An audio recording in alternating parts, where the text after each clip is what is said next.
என் வாழ்க்கையில் நடந்த ஒரு சின்ன கதை சொல்றேங்க. ஏற்கனவே சொல்லியிருப்பேன். இந்த கதையை வந்து ஒரு சில நிமிடங்கள்ல சொல்றேன் கேட்டு. அந்த காலத்துல இந்த டிவி டெக் எடுத்துட்டு வந்து போட்டுதான் வீட்டுல படம் பார்ப்பாங்க. ஏதாவது வீட்டுல திருவிழா, பெஸ்டிவல், இல்ல ஊர் திருவிழா, இந்த மாதிரி காலங்கள்ல தான் அந்த டிவி டெக்கை வாடகைக்கு எடுத்துட்டு வருவாங்க. எல்லா வீடுகள்லயும் அப்பெல்லாம் டிவி இருக்காது, இல்ல இந்த டெக் இருக்காது, கேசட் போட்டு பாக்குற அந்த டெக் எல்லாம் இருக்காது. இந்த திருவிழா காலங்களில் வாடகைக்கு எடுத்து வந்து போடுவார்கள். ஒரு தடவை திருவண்ணாமலையில் அந்த மாதிரி ஏதோ ஒரு திருவிழாவோ இல்ல வீட்டுல ஏதோ ஒரு ஃபங்க்ஷனோ நந்தனார் படம் திரைப்படம் கொண்டு வந்து திரையிட்டாங்க. எனக்கு அந்த நந்தனார் படத்தை திரைப்படம் பார்த்து ஆஹா கனிந்து உருகி, ஆனா அதுக்கப்புறம் பெரிய புராணத்தை முழுசா ஒரிஜினல் பெரிய புராணத்தை படிச்சப்பறம் தான் தெரியுது அந்த நந்தனார் திரைக்கதையில வர்றது எதுவும் பல விஷயங்கள் பொய் அப்படின்னு. நீங்க எல்லாம் தெரிஞ்சுக்கணும், நந்தனார் திரைப்படத்திலே காட்டப்படுகின்ற அந்த பிராமண எஜமானர் உண்மையா ஒரிஜினல் மூல பெரிய புராணத்தில் இல்லை. வில்லனே அங்கு இல்லை. எத்தனை பேருக்கு இது ஷாக்கா இருக்குன்னு தெரியாது. தயவு செஞ்சு கொஞ்சம் பெரிய புராணத்தை போய் புரட்டி பாருங்க, நந்தனார் கதை புரியும். இந்த திரைப்படத்தை மட்டும் பார்த்துட்டு இந்த ஜாதி சமூக நீதி இந்த உருட்டெல்லாம் உருட்டிட்டு இருக்காதீங்க, அந்த கம்பெல்லாம் சுத்திட்டு இருக்காதீங்க. ஒரிஜினலா சேக்கிழார் என்ன டாக்குமெண்ட் பண்ணி வச்சிருக்காரோ அந்த ஒரிஜினல் ஹிஸ்டாரிக்கல் டாக்குமெண்ட்டை புரட்டி பாருங்க. ஏனியோ நான் அந்த படத்தை பார்த்துட்டு எனக்கு அப்படியே ஆஹா நந்தனார் என்ன பாடுபட்டு சிதம்பரம் போனாரு, நானும் சிதம்பரம் போக வேண்டும். நான் எப்படி ஃபங்க்ஷன் ஆனேன்னு அப்படியே சொல்றேன் கேட்டுக்கோங்க. அந்த இன்ஹெரிட்டட் பிலீஃப்னா என்னன்னா, நந்தனார் சிதம்பரம் போறதுக்கு அவ்வளவு பிரச்சனை வந்தது, அப்ப நானும் சிதம்பரம் போகணும்னு நினைச்சா அவ்வளவு பிரச்சனைகள் வரப்போகுது. நான் அதையெல்லாம் எதிர்கொண்டு நந்தனார் மாதிரி கடும் தவம் செய்து எல்லாத்தையும் எதிர்த்து போராடி சிதம்பரம் போய் நடராஜரை தரிசனம் பண்ணிட போறேன் முடிவு பண்ணிட்டேன். அந்த உணர்ச்சி கொந்தளிப்பு வேகம். திருவண்ணாமலையில நடராஜர் சந்நிதி, அருமையான ஒரு நடராஜர் சந்நிதி இருக்கு. 2ஆம் பிரகாரத்திலே பெருமான் தாயார் சிவகாம சுந்தரியோடு எழுந்தருளி இருக்காரு. முன்னாடி 4 இருப்பாங்க. அங்க போய் உட்கார்ந்துட்டு அந்த நந்தனார் மாதிரி ஏக்கமும் பக்தியும் எனக்கு வர வேண்டும், அது வந்தாதான் சிதம்பரம் போய் தில்லை சென்று தரிசிப்பதற்கு என்னென்ன தடை வருதோ அதெல்லாம் நான் எதிர்கொள்ள முடியும்னு அங்க போய் நானே என்ன உட்கார்ந்து பூஸ்ட் பண்ணிக்கிறேன், எனர்ஜி ஏத்திக்கிறேன்.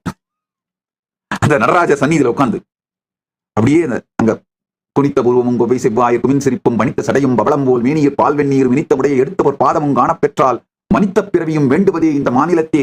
இன்னும் தேவாரம் திருவாசகம் சிதம்பரம் பத்தி என்னென்ன பாடல்கள் இருக்கோ அதெல்லாம் பாடி பெரும்பற்ற புலியூரானை பேசாத நாளெல்லாம் பிறவாத நாளேன்னு பாடி உட்கார்ந்து சிந்தனை பண்ணி, பெருமானே இந்த மாதிரி எல்லாம் என்ன தடை வந்தாலும் நந்தனார் மாதிரி அதெல்லாம் உடைச்சிட்டு வந்து உங்களை நான் தரிசனம் பண்ணணும் சிதம்பரம் வந்து அப்படின்லாம் கேட்டுக்கிட்டே பேசிட்டே மனசுல சிந்தனை பண்ணிட்டு அப்படியே ஓவர் எமோஷனை பில்டப் பண்ணிட்டு உட்கார்ந்துட்டு இருந்து கொஞ்ச நேரத்தில் தூங்கிவிட்டேன்.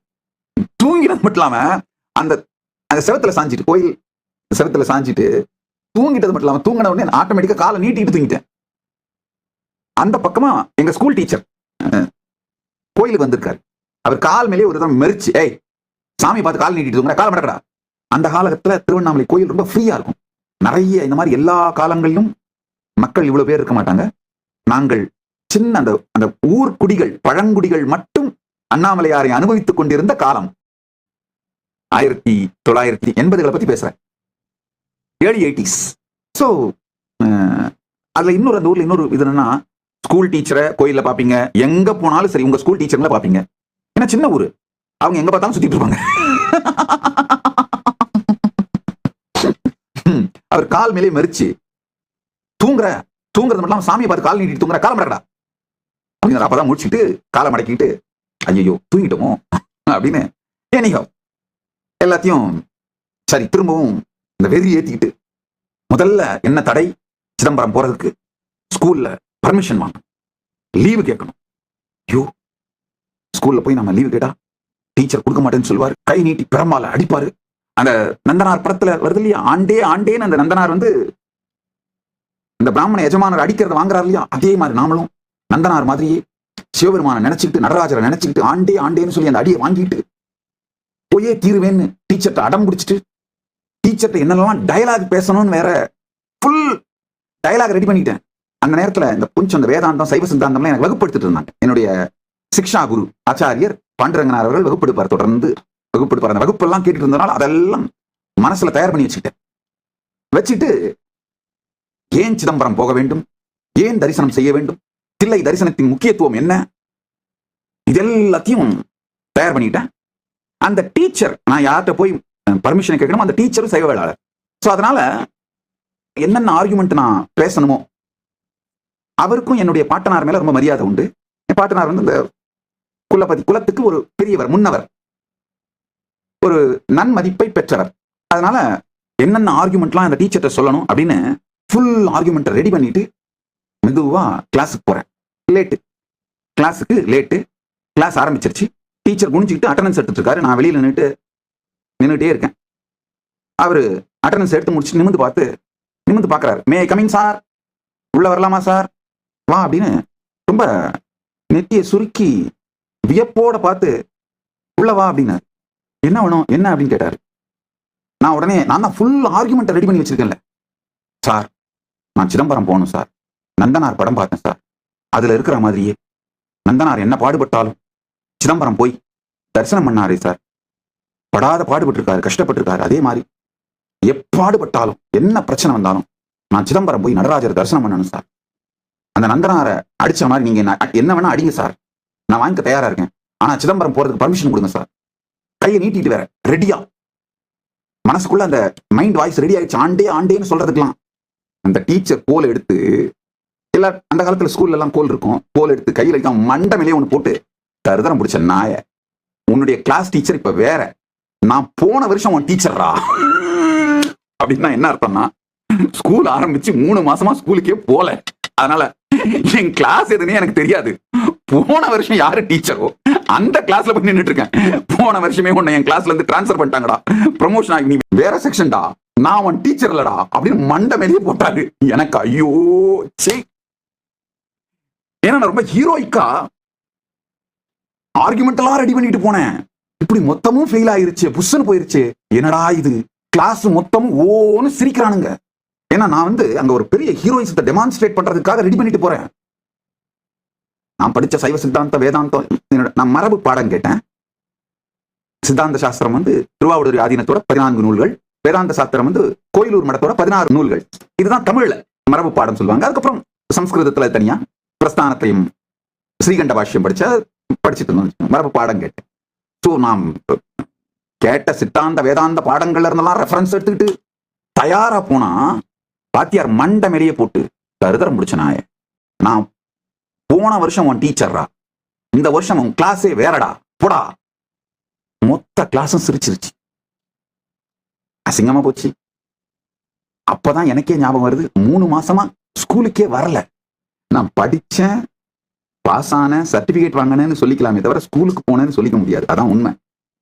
ஒரு வழியா இது மொத்தமும் ஃபெயில் ஆயிடுச்சு. மொத்த பிளான் ஃபெயில் ஆயிட்டதுனால திரும்ப வந்துட்டு என்னடா இது, எந்த பிரச்சனையுமே இல்லையா, சிதம்பரம் போக வேண்டும் என்கின்ற அந்த நோக்கத்தை விட பிரச்சனைகள் வந்து அதை ருசித்து ரசித்து அதற்கு தீர்வு காண்பது, இந்த நவரச உணர்ச்சி கொந்தளிப்புகளின் அதன் மீது இருக்கின்ற ரசனை அதிகமா இருந்திருக்கு.